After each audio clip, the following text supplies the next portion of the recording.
Hello students, मैं ऋतुराज सिंह चारण आपका एक बार फिर से स्वागत करता हूं कृष्णा अकेडमी अजमेर के यूट्यूब चैनल पे। हम बात करते हैं अब जो अपना नेक्स्ट जो यहां पर पार्ट आएगा वो आप देखिएगा। नेक्स्ट पार्ट की हम बात करते हैं जो कि सबसे महत्वपूर्ण और सबसे चर्चित नाम है, जहां से आपके एग्जाम में चाहे वो सेकंड ग्रेड हो, चाहे फर्स्ट ग्रेड हो, चाहे रीड का एग्जाम हो, एक क्वेश्चन पूछा ही जाता है। तो अब हम स्टूडेंट्स यहां पर बात करने जा रहे हैं, उस पैटर्न का नाम क्या है? CCE। क्या नाम है पैटर्न का? CCE। इसकी फुल फॉर्म भी एग्जाम में पूछी हुई है, देखिएगा। CC की फुल फॉर्म है कंटिन्यूअस एंड कॉम्प्रिहेंसिव इवैल्यूएशन। बहुत अच्छे से मैं आपको एक एक पॉइंट यहां पर क्लियर करता जाऊंगा, आप बस पेशेंस के साथ समझते जाइए। CCE कॉन्टिन्यूस का मतलब क्या होता है? सतत। यानी ये जो CCE जो पैटर्न है ये लगातार, मतलब आपका वर्ष भर जो है आपके मूल्यांकन की प्रक्रिया लगातार जारी रहती है, निरंतर रहती है, कंटिन्यूअस या सतत रहती है। और कॉम्प्रिहेंसिव का यहां पर मतलब है स्टूडेंट्स समग्र, या इसी को हम क्या कहते हैं? व्यापक। देखो मैं अलग अलग पॉइंट में एक्सप्लेन करता जा रहा हूं। इनको आपको सतत का मतलब अलग से पूछा जा सकता है और व्यापक का मतलब आपको अलग से पूछा जा सकता है। तो सतत का मतलब यहां पर सतत का जो संबंध होता है, पहली बात तो कंटिन्यूअस एंड कॉम्प्रिहेंसिव इवैल्यूएशन इसकी फुल फॉर्म हो गई। सतत का जो संबंध है स्टूडेंट्स वो आपके किससे होता है? FA से होता है। सतत का संबंध किससे होता है? FA से। फॉर्मेटिव असेसमेंट मैंने अभी आपको बताया था पीछे के पॉइंट में कि जैसे कि आपका पहला F1 हो गया, FA1 हो गया, ठीक है, फॉर्मेटिव असेसमेंट 1 हो गया। फिर उसके बाद में FA2 हो जाएगा, फिर उसके बाद में समेटिव एग्जाम हो जाएगा, फिर वापस FA3, फिर FA4, फिर उसके बाद में वापस क्या हो जाएगा? समेशन हो जाएगा, समेटिव हो जाएगा। यानी फॉर्मेटिव वाली जो प्रक्रिया है वो निरंतर आपकी लगातार जारी रहती है। इसलिए सतत का जो संबंध है वो कौन से असेसमेंट से होता है? फॉर्मेटिव असेसमेंट से। यानी कौन से पक्ष से इसका संबंध होता है? रचनात्मक पक्ष। नाम से पता चलता है रचनात्मकता, सृजनात्मकता, क्रिएटिव। तो क्रिएटिविटी ऐसा नहीं कि आपने एक बार किसी चीज का निर्माण किया, हमेशा आपकी इमेजिनेशन के अंदर एक फ्लो होना चाहिए, एक धारा प्रवाहशीलता आपकी इमेजिनेशन में बनी रहनी चाहिए, तभी आपकी रचनात्मक प्रवृत्ति को क्या मिलता है? बढ़ावा मिलता है। इसलिए सतत या निरंतर जारी रखने की प्रक्रिया का संबंध किस कौन से पक्ष से होता है? रचनात्मक पक्ष से, यानी फॉर्मेटिव असेसमेंट या फॉर्मेटिव एस्पेक्ट से होता है। जबकि समग्र या व्यापक, समग्र या व्यापक का मतलब होता है स्टूडेंट्स, यहां पर हम एकेडमिक के साथ साथ हम किसकी बात करते हैं? को करिकुलर एक्टिविटीज को भी जब शामिल किया जाता है तब हम इस प्रक्रिया को क्या बोलेंगे? समग्र तथा व्यापक। यानी आप पढ़ाई के साथ साथ आप स्पोर्ट्स में कैसे हो, आप कल्चरल इवेंट में कैसे हो, म्यूजिक, डांस, कोई भी एक ऐसा फील्ड हो सकता है जिसको आप अपना जो है एक पर्टिकुलर फील्ड बना सकते हो। उस फील्ड में आप अच्छे से मेहनत करो तो उसमें आप आगे जा सकते हो। तो जरूरी नहीं है कि पढ़ लिखकर कोई गवर्नमेंट जॉब भी प्राप्त करे, प्रत्येक बंदे में एक अलग टैलेंट होता है। इसलिए शैक्षिक गतिविधियों के साथ साथ शैक्षिक गतिविधियों को भी बढ़ावा देना चाहिए। तो जो भी बच्चे का जो सबसे जो स्ट्रॉन्ग पॉइंट होगा वो उभर के सामने आएगा और उसी फील्ड में वो बहुत आगे जा सकता है। जैसे कि आप क्रिकेट में देश का नाम रोशन कर सकते हो, आप एक अच्छे एथलीट आप हो सकते हो। तो जरूरी नहीं कि आप केवल पढ़ने में इंटेलिजेंट हो।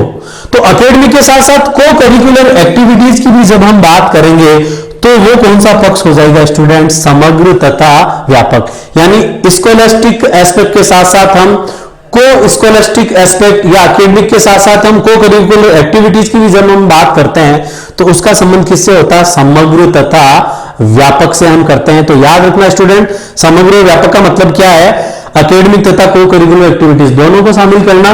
और कंटिन्यूअस का मतलब इसका संबंध हम किससे जोड़ रहे थे? FA से। और इसका दूसरा संबंध किससे हो जाएगा? आपके समेटिव असेसमेंट से। तो मैं आपको बार बार नाम बता ही चुका हूं, आपको याद हो गया होगा। समेटिव का मतलब योगात्मक, समूह का मतलब सारी चीजें आप एक साथ मिलकर आ रही है, वो एकेडमिक है और को करिकुलर एक्टिविटीज भी है। तो ये समेटिव असेसमेंट का संबंध किससे था? समग्र और व्यापक से, या इसी को हम क्या कह सकते हैं, एकेडमिक और को करिकुलर एक्टिविटीज दोनों का संबंध किससे? व्यापक से। जबकि रचनात्मकता या फॉर्मेटिव असेसमेंट की बात हम किससे करते हैं स्टूडेंट्स? सतत से, कंटिन्यूस से करते हैं। इसमें और क्या क्या पॉइंट आते हैं उसकी हम बात करते हैं। देखिएगा, सबसे पहली चीज मैं आपको जो बताने जा रहा हूं, कुछ महत्वपूर्ण बिंदु है यहां पर, और ये महत्वपूर्ण बिंदु क्या क्या हो सकते हैं आप देखिएगा स्टूडेंट्स, बता देता हूं मैं आपको। देखिएगा, सबसे पहली बात तो यह है कि सीसीई जो पैटर्न है, सॉरी,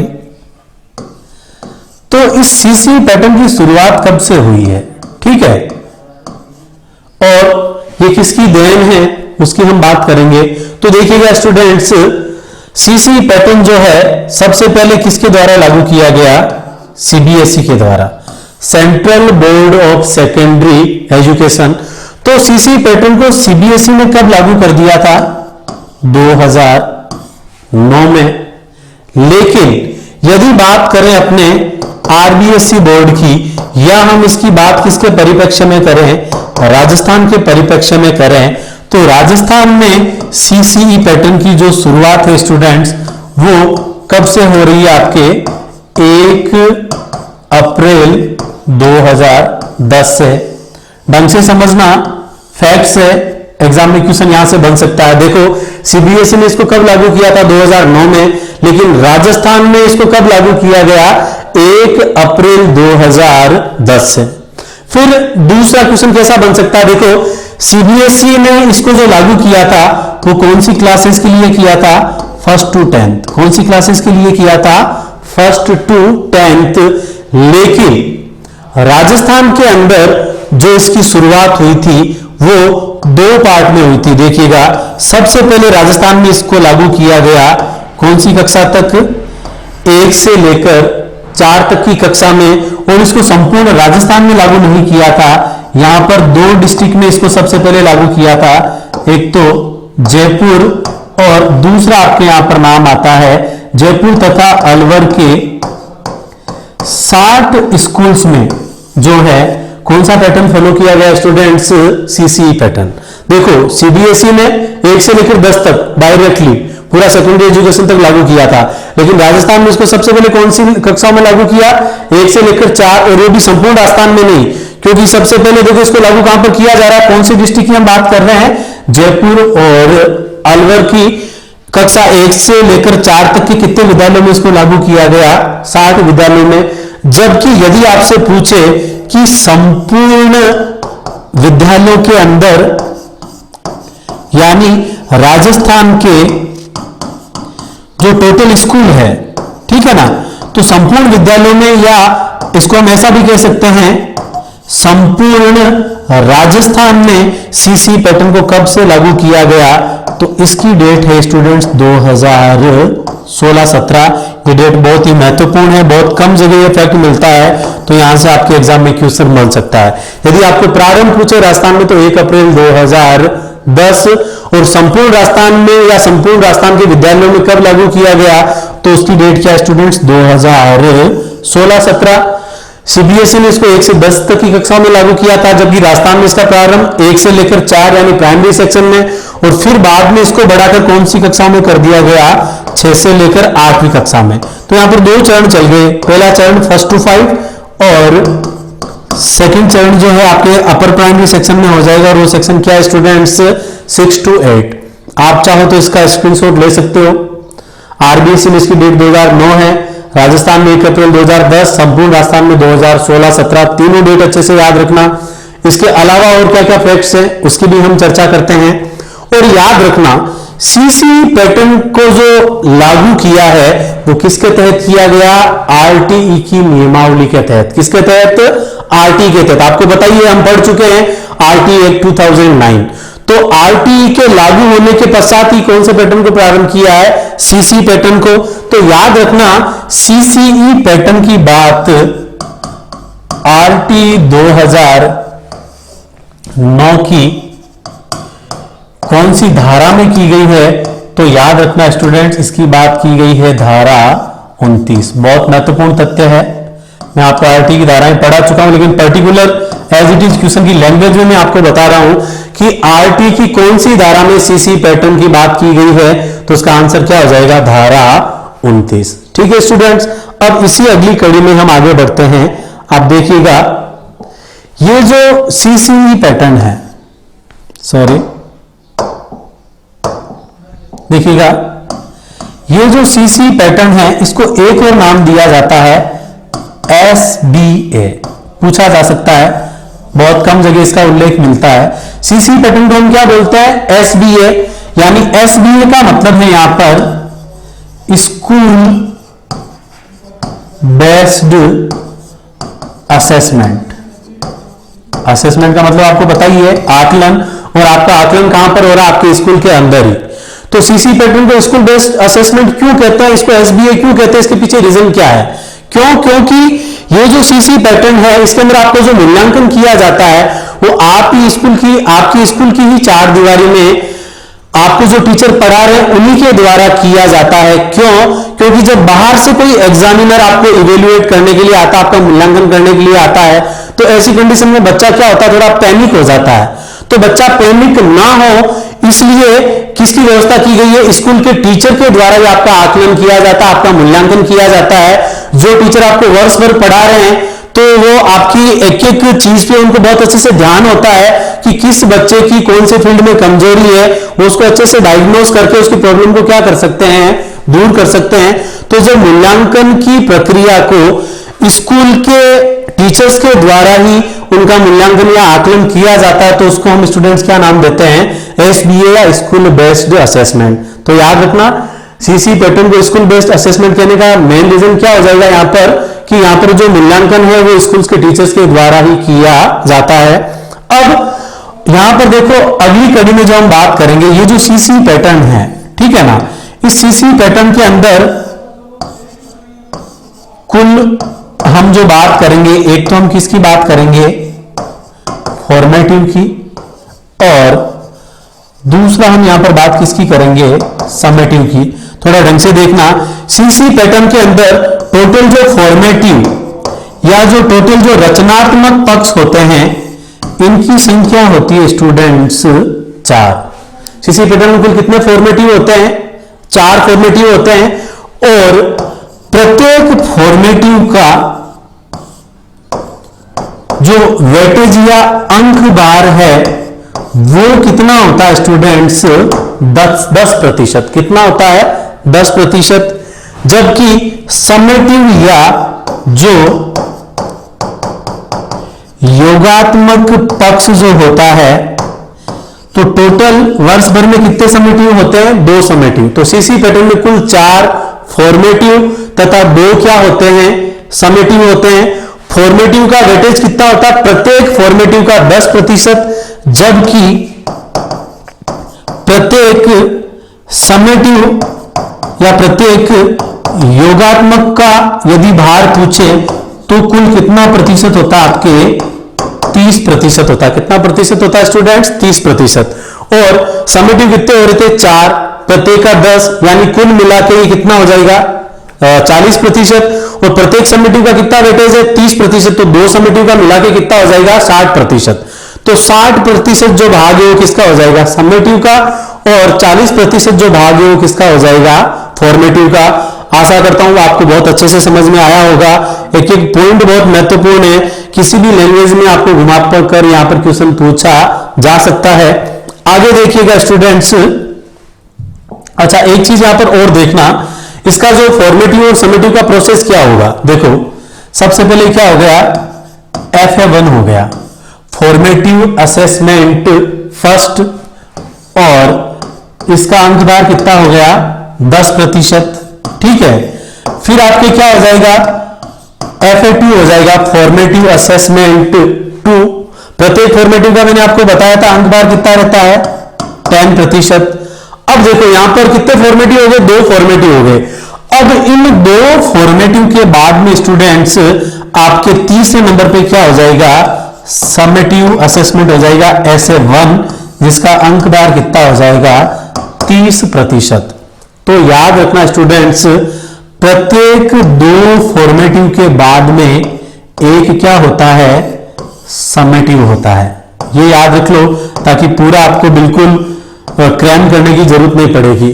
पहले दो फॉर्मेटिव होंगे और उसके बाद में एक क्या होगा, समेटिव, फिर दो फॉर्मेटिव होंगे और उनके बाद में एक क्या होगा, समेटिव होगा। ठीक है, देखो ये FA1 FA2 फिर क्या हो गया SA1, फिर उसके बाद में देखो स्टूडेंट्स, फिर वापस क्या हो जाएगा आपके FA3 और फिर क्या हो जाएगा आपके FA4, यानी ये वापस तीसरा फॉर्मेटिव, चौथा फॉर्मेटिव, अंक बार वही, इसका भी 10% और इसका भी कितना 10%। तो जैसे पहले पार्ट में दो फॉर्मेटिव के बाद में एक समेटिव हुआ, फिर दूसरे पार्ट में दो फॉर्मेटिव के बाद में आपके अगला क्या आ जाएगा, SA2 आ जाएगा, जिसका अंक बार आपके कितना हो जाएगा 30%।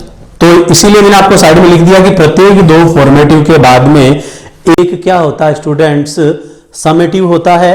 प्रत्येक का अंक बार भी मैं आपको बता चुका हूं। आपको क्वेश्चन कैसे भी पूछे, आपके सारे पॉइंट यहां पर क्लियर अच्छे से होने चाहिए। अब इसके साथ साथ ही आप देखिएगा यहां पर अगली कड़ी में जो हम यहां पर बात कर रहे हैं, CC पैटर्न, जो कि सतत, समग्र और व्यापक मूल्यांकन की जो यहां पर बात करता है। तो इसमें देखिएगा स्टूडेंट्स, कुछ फैक्चुअल क्वेश्चन बनेंगे। उससे पहले मैं आपको यहां पर एक पॉइंट बताने जा रहा हूं, और वो पॉइंट है स्टूडेंट्स ग्रेडिंग सिस्टम। ठीक है ना, तो ये जो ग्रेडिंग सिस्टम है, इसमें हम यहां पर इसको पर्टिकुलर नाम देते हैं 9 ग्रेड पॉइंट। क्या नाम देते हैं, 9 ग्रेड पॉइंट। तो आपको सीधा सीधा ये भी क्वेश्चन पूछा जाता है कि जो ग्रेड देने के अंदर टोटल कितने मानक यहां पर तैयार किए गए हैं, तो कुल 9 मानक यहां पर तैयार किए गए हैं। ठीक है ना, उनमें से लास्ट वाले जो 3 हैं वो सबसे ज्यादा महत्वपूर्ण है, वहां से क्वेश्चन पूछा जा सकता है। ठीक है, क्या क्या है हम सभी की बात कर लेते हैं। मान लो किसी स्टूडेंट्स के मार्क्स आ रहे हैं आपके 91 से लेकर कितने 100। ठीक है ना, हम यहां पर बात किसकी कर रहे हैं, ग्रेड की। तो इस स्टूडेंट को जो ग्रेड दी जाएगी स्टूडेंट्स, वो क्या होगी आपके A1, या इसको A+ भी कह सकते हैं। यदि किसी स्टूडेंट्स के मार्क्स आ रहे हैं 81 से लेकर किसके बीच में 90 के बीच में, तब हम इसको ग्रेड क्या देंगे, A2। बहुत सिंपल है, देखो कितने कितने का इंटरवल, कितने का अंतराल आ रहा है, 10-10 का। लास्ट में ये थोड़ा कम हो जाएगा, ठीक है, बता दूंगा मैं आपको। फिर देखिएगा 71 से 80 ग्रेड कौन सा देंगे हम, B1। फिर देखिएगा आप 61 to 70 ग्रेड हम कौन सा दे रहे हैं, B2। बहुत सिंपल ही चल रहा है, रटने की बिल्कुल जरूरत नहीं है। फिर देखिएगा स्टूडेंट्स, अगला आपके ग्रेड आ रहा है, मार्क्स आ रहे हैं 51 to 60 ग्रेड हम कौन सा दे रहे हैं इनको, C1। ठीक है, फिर अगला आपके आ रहा है 41 से लेकर 50 ग्रेड हम कौन सा दे रहे हैं, C2। अब आप अगला यहां पर चेंज हो रहा है, ये आंकड़े तो सीधे 10-10 के गैप में थे, मैं इनको थोड़ा साइड में लिख रहा हूं, आप अच्छे से देखना। हो सकता है यहां से कोई पॉइंट सीधा पूछ लिया जाए आपसे। देखो अगली कड़ी में यदि स्टूडेंट्स के मार्क्स आ रहे हैं, सॉरी इधर ही लिख देता हूं, देखिएगा यदि स्टूडेंट्स के मार्क्स आ रहे हैं 33 से 40 के बीच में, तब हम उनको ग्रेड क्या देंगे, D ग्रेड। ये देखो ये अलग क्राइटेरिया आ गया है, इसलिए मेन याद करने वाली चीज देखना तो एक बार सभी को है, लेकिन इसको मैं स्टार मार्क कर देता हूं। लास्ट के जो 3 पॉइंट है उनको आप अच्छे से देख लेना। 33 से 40 मार्क्स आने पर हम कौन सा ग्रेड देंगे, D। यहां पर D1 और D2 में डिवाइड नहीं किया, बाकी ऊपर क्या था, A1 A2 B1 B2 और C1 C2 था। यहां पर D का केवल एक ही ग्रेड है, D। फिर देखो अगला आपके आता है, यदि किसी स्टूडेंट्स के मार्क्स आ रहे 20 से 32 के बीच में, तब उसको ग्रेड दिया जाता है E1। और यदि किसी स्टूडेंट्स के मार्क्स 20 से क्या है, कम है, 20 से क्या है, कम, यानी 0 से लेकर 20, तब हम स्टूडेंट्स उसको क्या ग्रेड देंगे, E2 ग्रेड देंगे। तो देखो एक तो डिवाइड क्या हुआ, D में केवल एक D है, D1 D2 में पार्ट नहीं किया, लेकिन फिर E1 और E2 में डिवाइड है, लेकिन ये सीधे सीधे 10-10 का यहां पर अंतराल नहीं है। E2 किसको दिया, यदि नंबर 20 से कम आ रहे तो E2, 20 से 32 के बीच में आ रहे तो E1 और 33 से 40 के बीच में आ रहे तो उसको हमने ग्रेड क्या दिया था, D। तो ये लास्ट के 3 पॉइंट आपको अच्छे से याद करने हैं। और ये जो मैंने आपको सारे पॉइंट बताए इनको हमने नाम क्या दिया है, 9 ग्रेड पॉइंट, या इसको हम 9 ग्रेड सिस्टम भी हम कह सकते हैं। आप चाहो तो इसका स्क्रीनशॉट ले लो, लास्ट के 3 पॉइंट आपको यहां पर अच्छे से याद करने हैं। और स्क्रीनशॉट लेने के बाद आप इसको अपनी कॉपी में नोट डाउन भी कर लेना स्टूडेंट्स। आगे बढ़ते हैं। अब देखिएगा एक ग्राफिक्स भी है, उसके माध्यम से भी मैं आपको बता देता हूं थोड़ा। देखो 2 ग्राफिक्स है यहां पर। पहला देखिए, ये कुछ नाम लिखे हैं, देखो एक नाम लिखा हुआ यहां पर एबिलिटी, दूसरा लिखा हुआ है स्किल, तीसरा लिखा हुआ है परफॉर्मेंस और चौथा लिखा हुआ है पोटेंशियल। पोटेंशियल का मतलब किसी भी कार्य को करने की आप में कितनी क्षमताएं हैं, सबकी अलग अलग होती है, ठीक है। परफॉर्मेंस, आपने किसी चीज के अंदर कितना अच्छा आपने प्रदर्शन किया है। अगला पॉइंट दे रखा स्किल, कि किसी भी कार्य को करने का आपका जो कौशल है वो किस लेवल का है, आप स्किल्ड हो या नहीं हो किसी कार्य को करने में, आपको किसी कार्य की बेसिक नॉलेज है या आपने उसमें अच्छी दक्षता यदि आपने प्राप्त कर ली तो आपको कौशल प्राप्त हो जाता है। और अगला पॉइंट दे रखा एबिलिटी, कि किसी कार्य को करने की आप में कितनी योग्यता है।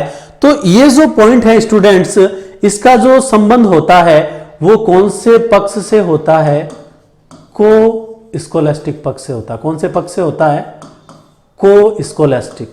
देखो मैंने अभी आपको पहले पॉइंट एक्सप्लेन किए थे कि एक तो होता है स्कोलास्टिक पक्ष और दूसरा होता है को स्कोलास्टिक पक्ष।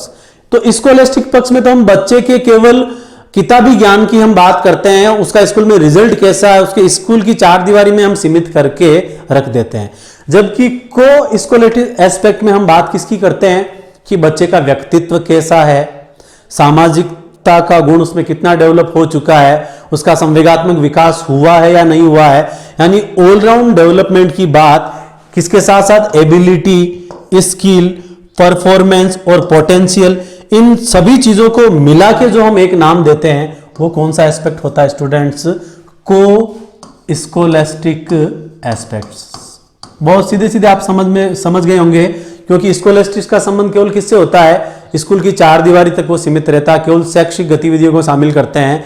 जबकि को करिकुलर एक्टिविटीज, उसके व्यक्तित्व के अन्य पक्षों में बच्चा कैसा है, तो उसको हमने नाम क्या दिया, को स्कोलास्टिक एस्पेक्ट।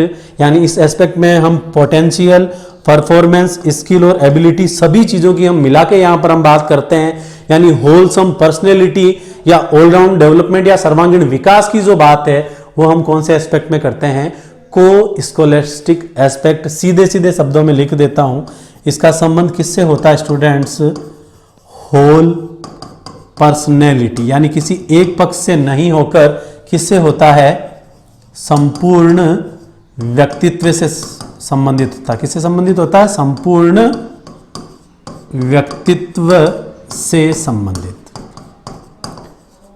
ये मैं आपको पहले एक्सप्लेन कर चुका था, फिर भी आप चाहो तो एक अलग से लाइन लिख लेना कि भाई को स्कोलास्टिक एस्पेक्ट का संबंध किससे होता है, आपके व्यक्तित्व के सभी पक्षों से इसका संबंध होता है, जिसको मैं आपको ग्राफिक्स के माध्यम से अच्छे से समझा चुका हूं। इसके साथ साथ एक और ग्राफिक्स है जिसकी भी हम बात कर लेते हैं स्टूडेंट्स। देखिएगा, बता चुका हूं मैं आपको ये लिख के भी, फिर भी आप एक बार इसको देख लो।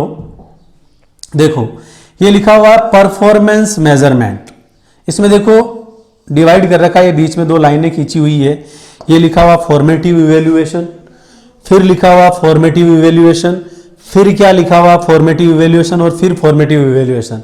यानी मैंने आपको बताया था ये 2 क्या हो गए, फॉर्मेटिव इवेल्युएशन यानी FA1 और फिर ये क्या हो गया FA2। मैंने आपको बताया था प्रत्येक 2 फॉर्मेटिव के बाद में एक क्या होता है, समेटिव होता है। तो यहां पर ये FA1 हो गया, फिर क्या हो गया FA2 हो गया। अब यहां पे आपके क्या आ जाएगा, SA1 आ जाएगा। क्या आ जाएगा, SA1। फिर वापस देखो 2 पार्ट में डिवाइड, 2 फॉर्मेटिव 2 फॉर्मेटिव, 2 फॉर्मेटिव के बाद में एक समेटिव, फिर देखो ये 2 फॉर्मेटिव के बाद में एक क्या आ गया, समेटिव इवैल्यूएशन। मैं बता चुका हूं 2 फॉर्मेटिव होंगे उनके बाद एक समेटिव होगा, फिर 2 फॉर्मेटिव होंगे उनके बाद एक क्या होगा, समेटिव होगा। जैसे आपके अर्धवार्षिक और वार्षिक परीक्षा होती है ना, जैसे फर्स्ट टेस्ट, सेकंड टेस्ट, अर्धवार्षिक परीक्षा, फिर थर्ड टेस्ट, फोर्थ टेस्ट और उसके बाद में वार्षिक परीक्षा। तो पूरे मूल्यांकन के प्रोसेस को हम कितने पार्ट में डिवाइड कर देते हैं? 2 पार्ट में, जिसमें 2 फॉर्मेटिव के बाद में एक क्या हो जाता है? समेटिव हो जाता है। आगे बढ़ते हैं इसी कड़ी में। अब देखिएगा स्टूडेंट्स, सीसी पैटर्न में कुछ फैक्ट बचे हैं जिनके बारे में हम चर्चा कर लेते हैं। देखिएगा, एक पॉइंट तो मैं आपको बता चुका हूं कि जो सीसी पैटर्न जो है वो लागू कब से हुआ है? आरटी एक्ट 2009 के तहत इसको लागू किया गया। किसके तहत लागू किया गया? आरटी एक्ट 2009 के तहत सीसी पैटर्न को लागू किया गया है। दूसरा क्वेश्चन आपसे पूछा जा सकता है, कुछ महत्वपूर्ण नाम मैं आपको यहां पर बताने जा रहा हूं, याद रखना। इसकी चर्चा हम पहले भी किसी टॉपिक में हमने की थी। नेशनल पॉलिसी ऑन एजुकेशन, और वो भी कौन सी? 1986। नेशनल पॉलिसी ऑन एजुकेशन या राष्ट्रीय शिक्षा नीति 1986 जो है, उन्होंने सीसी पैटर्न के लिए 2 सुझाव दिए थे। तो मैं हेडिंग लगा देता हूं, एनपीई 1986 के सुझाव। किसके लिए? सीसीई के लिए। तो सीसीई के लिए राष्ट्रीय शिक्षा नीति 1986 के क्या सुझाव हैं? तो देखिएगा, 2 सुझाव स्टूडेंट्स आपसे पूछा जा सकता है। दोनों बहुत इंपॉर्टेंट पॉइंट है। पहला मैं यहां पर लिखने जा रहा हूं कि सीसीई या सीसीई के तहत जो मूल्यांकन प्रक्रिया है, ठीक है, इस मूल्यांकन प्रक्रिया का स्वरूप या इसकी प्रकृति या इसका जो नेचर है वो कैसा होना चाहिए? रचनात्मक के साथ साथ कैसा होना चाहिए? विकासात्मक भी होना चाहिए।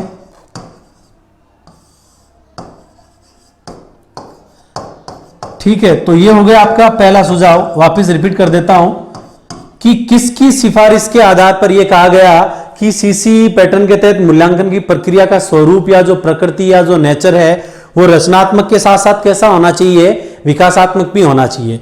तो मूल्यांकन की प्रक्रिया का स्वरूप रचनात्मक तथा विकासात्मक दोनों होना चाहिए। यह सिफारिश किसके द्वारा की गई स्टूडेंट्स?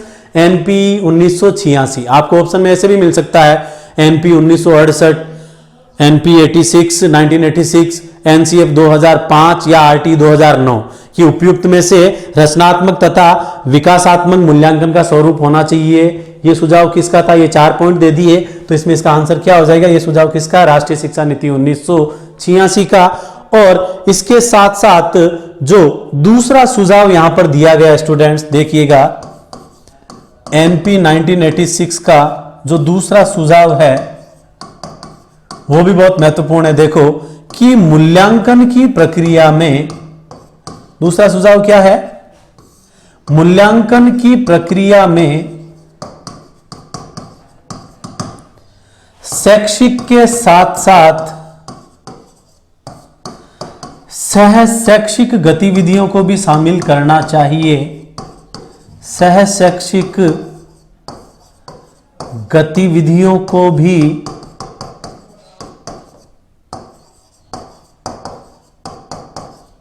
शामिल करना चाहिए। तो यह सुझाव भी किसका था? राष्ट्रीय शिक्षा नीति 1986। 2 सुझाव है, मूल्यांकन की प्रक्रिया का स्वरूप रचनात्मक के साथ साथ विकासात्मक होना चाहिए, और दूसरा मूल्यांकन की प्रक्रिया में शैक्षिक के साथ साथ सह शैक्षिक गतिविधियों को भी शामिल करना चाहिए। ये दोनों सुझाव किसके हैं? राष्ट्रीय शिक्षा नीति 1986। और इसके अलावा स्टूडेंट्स 2 और सुझाव, एक तो एनसीएफ 2005 ने क्या सुझाव दिया था इसके लिए, और एक राष्ट्रीय सलाहकार समिति ने क्या सुझाव दिया था, इसकी भी हम यहां पर चर्चा कर लेते हैं। तो देखिएगा, एक समिति है जिसका नाम है राष्ट्रीय सलाहकार समिति। क्या नाम है समिति का? राष्ट्रीय सलाहकार समिति। पहली बात तो आपको यह पता होना चाहिए कि राष्ट्रीय सलाहकार समिति का जो गठन है वो कौन से मंत्रालय के द्वारा किया गया? MHRD द्वारा। तो क्वेश्चन आता है MHRD द्वारा गठित। MHRD मैंने आपको पिछले चैप्टर में बताया था, ministry of human resources and development, मानव संसाधन विकास मंत्रालय के द्वारा एक समिति का गठन किया गया और उस समिति का नाम क्या है? राष्ट्रीय सलाहकार समिति। और इस राष्ट्रीय सलाहकार समिति ने क्या सुझाव दिया था या क्या अनुशंसा की थी? तो वो देखिएगा स्टूडेंट्स, इनकी अनुशंसा क्या थी देखना। राष्ट्रीय सलाहकार समिति ने अनुशंसा क्या की थी या सुझाव क्या दिया था? ये कहते हैं कि इस समिति का सुझाव था कि जो बोर्ड परीक्षाएं जो होती है उसके कारण बच्चा जो एक एक्स्ट्रा एक तनाव या स्ट्रेस ले लेता है, इसलिए बोर्ड की जो परीक्षा का जो सिस्टम है वो बच्चों के लिए कैसा है? कठोर है, रिजिड है। और इसीलिए राष्ट्रीय सलाहकार समिति ने बोर्ड परीक्षाओं को क्या बताया? कठोर तथा गैर शिक्षाप्रद बताया। लिख देता हूं, इन्होंने बोर्ड परीक्षाओं को क्या बताया? कठोर तथा गैर शिक्षाप्रद बताया है। आपने देखा होगा मेनली जो बच्चा है वो 10th या 12th क्लास में जो बोर्ड एग्जाम होते हैं उसमें वो तनाव में आ जाता है, कई बच्चे इसमें सुसाइड भी कर लेते हैं, ठीक है ना। इसीलिए बाहरी मूल्यांकन की प्रक्रिया की बजाय स्कूल बेस्ड असेसमेंट यानी स्कूल के टीचर के द्वारा ही मूल्यांकन की प्रक्रिया को बल दिया गया है, यानी बच्चे को फेल करने के बजाय उसको अगली कक्षा में भेजा जाना है, ठीक है। तो क्वेश्चन पूछा जा सकता है कि बोर्ड परीक्षाओं को कठोर तथा गैर शिक्षाप्रद किसने बताया है? किसने बताया है? राष्ट्रीय सलाहकार समिति ने, जिसका गठन किसने किया था? मानव संसाधन विकास मंत्रालय ने। और इसके साथ साथ ही एक और जो लास्ट सुझाव है जिसकी हम यहां पर बात कर रहे हैं स्टूडेंट्स, लास्ट सुझाव है आपके NCF 2005 का सुझाव। ये बहुत महत्वपूर्ण है। अभी तक हमने जो 4 पॉइंट पढ़ रहे हैं राष्ट्रीय शिक्षा नीति के, दोनों पॉइंट बहुत महत्वपूर्ण थे और उनके इक्वली जो महत्वपूर्ण पॉइंट है वो किसका सुझाव है? NCF 2005 का सुझाव। किसके लिए? CCE के लिए, ठीक है, क्योंकि अपना टॉपिक अभी क्या चल रहा है? Continuous and comprehensive evaluation.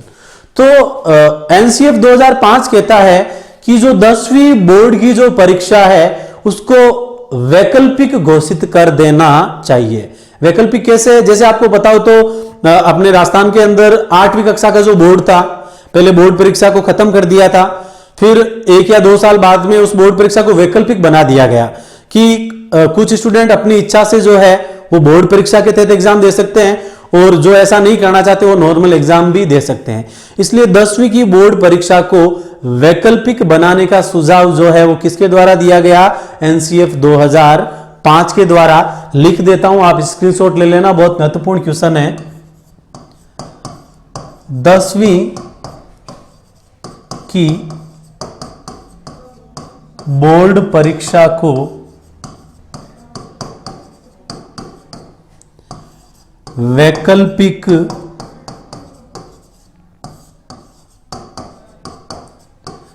बनाने का सुझाव दिया। किसके द्वारा? NCF 2005 के द्वारा। स्क्रीनशॉट ले लो और इसके बाद में आप इसको अपनी कॉपी में भी उतार लेना। अब CCE पैटर्न की जो हम लास्ट बात यहां पर करने जा रहे हैं, बहुत महत्वपूर्ण पॉइंट है कि CCE पैटर्न को लागू करने में किन किन संस्थाओं की महत्वपूर्ण भूमिका रही। बहुत महत्वपूर्ण तथ्य तो मैं आपको बता देता हूं। एक तो यूनिसेफ संस्था, आपने नाम सुना होगा, यूनिसेफ, और एक शिक्षा समिति जिसका नाम है बौद्ध शिक्षा समिति, और तीसरा प्रारंभिक शिक्षा परिषद जिसका मुख्यालय कहां पर है? जयपुर में। तो CCE पैटर्न को लागू करने का जो श्रेय वो किसको जाता है? यूनिसेफ तथा बौद्ध शिक्षा समिति तथा राजस्थान प्रारंभिक शिक्षा परिषद के द्वारा इसको राजस्थान में लागू किया गया। लिख देता हूं मैं पूरा, CCE पैटर्न को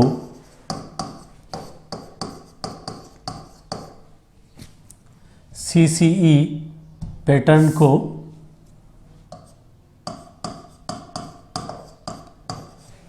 लागू जो है वो किसके सहयोग से किया गया स्टूडेंट्स?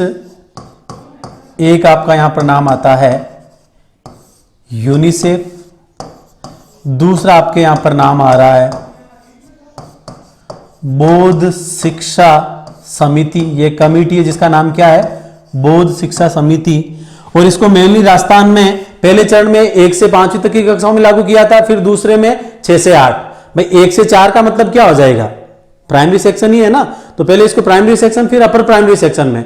तो अपर प्राइमरी सेक्शन का जो संबंध है उसका कंट्रोल करने के लिए जो एक गवर्नमेंट जो बॉडी है उसका नाम क्या है? राजस्थान प्रारंभिक शिक्षा परिषद। आपको पता हो तो सर्व शिक्षा अभियान का जो संचालन है वो कौन करती है? राजस्थान प्रारंभिक शिक्षा परिषद।